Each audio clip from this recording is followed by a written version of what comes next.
I'm Roberta Glass, and you're listening to my True Crime Report. I was in court for another day of the Maxwell trial.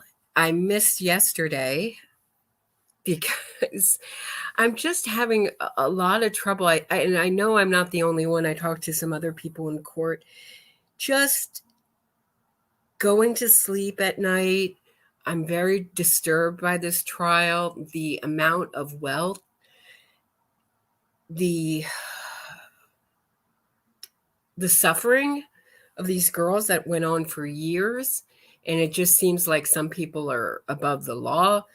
And to watch the government not stumble so much has been hard. And to watch a well moneyed defense team just clobber them so often has been really difficult.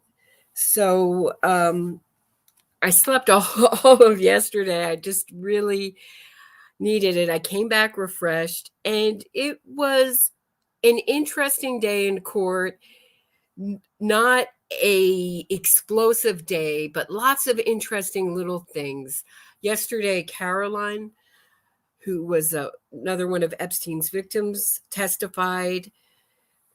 From what I heard, she had a very difficult cross and a fantastic redirect by the government.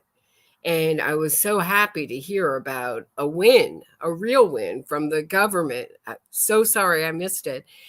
Today, it started verifying a document from Mar-a-Lago, Virginia Roberts' father working there, and that he had a child. We went on to Carolyn, the victim's boyfriend, Sean at the time, former boyfriend. So he started dating Carolyn when she was 14. Sean was 17. So this guy walked in street clothes to testify. And the minute I looked at him, I thought, this is the kind of guy you just want to avoid in life. I don't know. He just gave off a very bad vibe before he even spoke and said his name and went under oath. He said that Carolyn only had two jobs when he was dating her. One was Arby's and the other was working for Epstein. He was friends with Virginia Roberts. Virginia Roberts recruited Carolyn, told her she could make $300, and that's how it started. So he said he would drive her to Jeffrey Epstein's place. It was pink, which I find so odd. He lived in a pink house and it was painted white. He met Jeffrey Epstein once in the driveway, but he was not, no men were, or boyfriends were really wanted in this house. There was testimony that Maxwell, former testimony by Maxwell, that she asked the boyfriends to wait outside, get them, I think it was Virginia Roberts' boyfriend, get him out of the house, get him in the driveway, tell him to wait in the car. Oh, maybe it was, I can't remember, but that's the rule, no boyfriends. So he would, and then he also dated two other girls at the same time, Amanda and Melissa. So this, and they got into Epstein, being victimized by Epstein, and he would drive them all over. And every time they came out, they would come out with cash, always in $100 bills. And he also shared a phone with Carolyn, and he would get messages from her, from Sarah Kellen. Now, I cannot tell you how often Sarah Kellen's name has come up in this trial. And you have to ask why no one else is being prosecuted, why this isn't being prosecuted as, could you make a RICO case out of something like this? Like the Nexium trial was a RICO case. I don't know. It just seems odd that there's so many people involved in keeping this thing going. And to watch one person be on trial for it and Epstein be dead is enraging. And Maxwell was there in a red sweater, looking very posh. Her brother's there every day. And so back to Sean and his phone call. So he got Sarah Kellen. He said a woman named Sarah. Now the defense would probably say, oh, it could be any Sarah calling for Carolyn, and a woman with an English accent and a woman with a French accent. And the defense and cross really jumped on the French thing and said, well, you told the FBI in this state that it was a foreign accent. They didn't really score any points on cross. And Sean was convicted possession of methamphetamine in 2015. 2017, he was convicted of illegal possession of a firearm, did 3 years in prison. He has a son with Carolyn, and he does not, it sounded like he doesn't remain in too much contact with her. And he was very kind of grifty and unpleasant. And then then the next witness was Nicole Hesse, who worked in the home part-time. She said she was in charge of calling, say, if the air conditioner broke. And we were all asking ourselves, well, how often do things break? What was she really doing in that house? Her other job was to take messages, and they had a message pad that had duplicates in it. So when you would write down, you'd have a duplicate.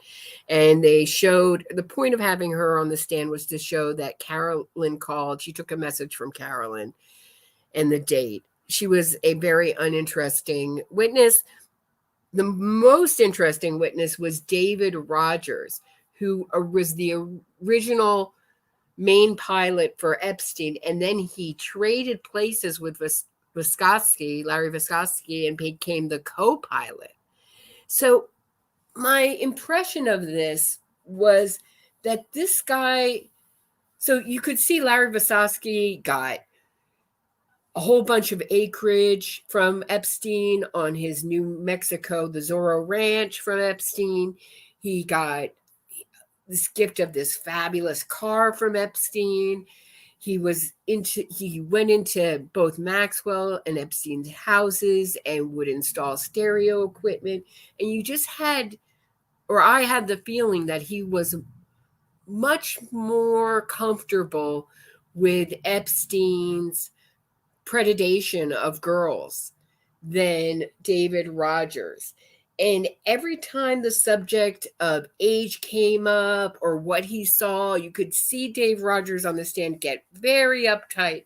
So I wonder if he became co-pilot to remove himself a bit. He was still wanted the job, but he wanted to just pull himself away just a little bit more.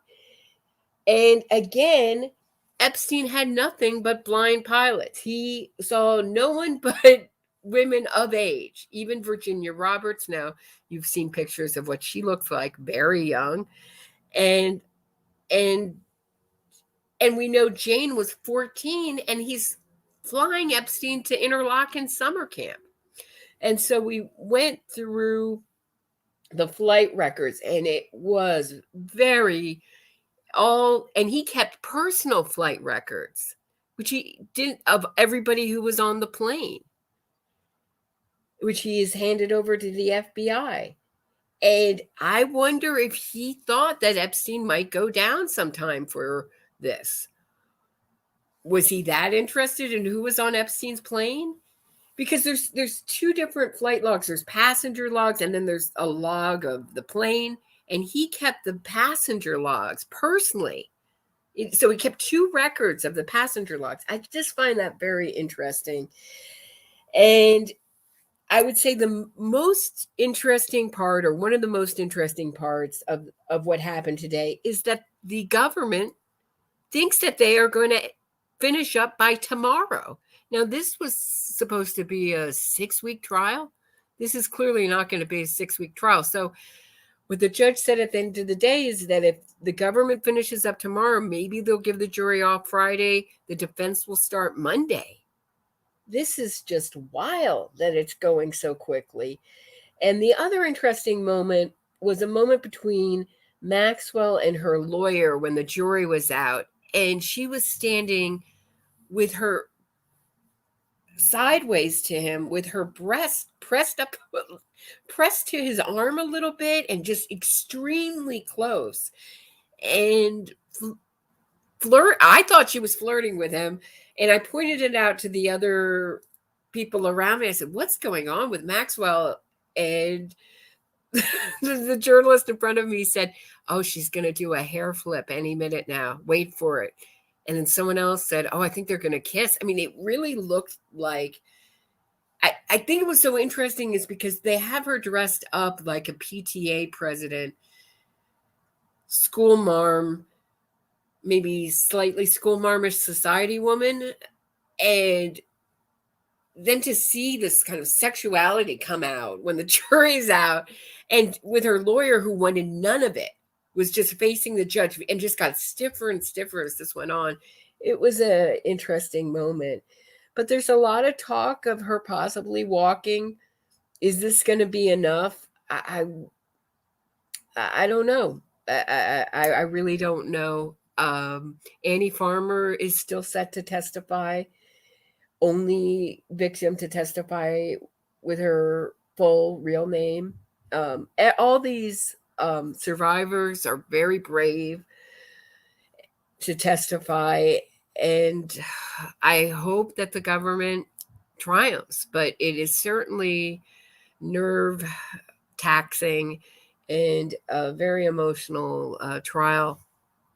So that's what happened today. I'll be back in court tomorrow, and if they're going Friday, it looks like I'll be there Friday too. And if that happens, I might have a special guest on. So check in, and I'm going to try to keep doing it at this time every day. So check back on this channel every day. Does anyone have any chances? Maybe we'll get something from those flight logs, Tony. Tony says, well, the one thing was Jarecki, who directed Capturing the Friedmans, who left out that movie about the convicted child sex abuse case in Long Island and questioning it. He left out an entire witness. His father was on Epstein's plane, and that came up again. I remembered reading that at the time, and it reminded me, oh, Henry, his father was a professor. There he is again on Epstein's plane. And they mentioned Epstein's client again, his clients. And it's really hard to not scream at the top of your lungs. What do you mean clients? The guy never did a trade. Where did all this tremendous wealth come from? And I wonder if it's going to be like one of these mysteries that just never gets fully solved. We can say maybe he's intelligence, but there's no real solid proof of that. So Cuomo's were in the Black Book. Yeah, I mean, it's so well connected and so much money. Rogers was asked if Maxwell said that she never flew commercial, and I don't think that he could testify to that, but it appears apparent that she only flew private planes. He said sometimes she would charter out other planes. So it looked like it. He didn't say yes, but it looked like that's the case. Tremendous wealth. These people do not live like the average people. And what did they do? So I'll see you back tomorrow this time, and thanks for listening.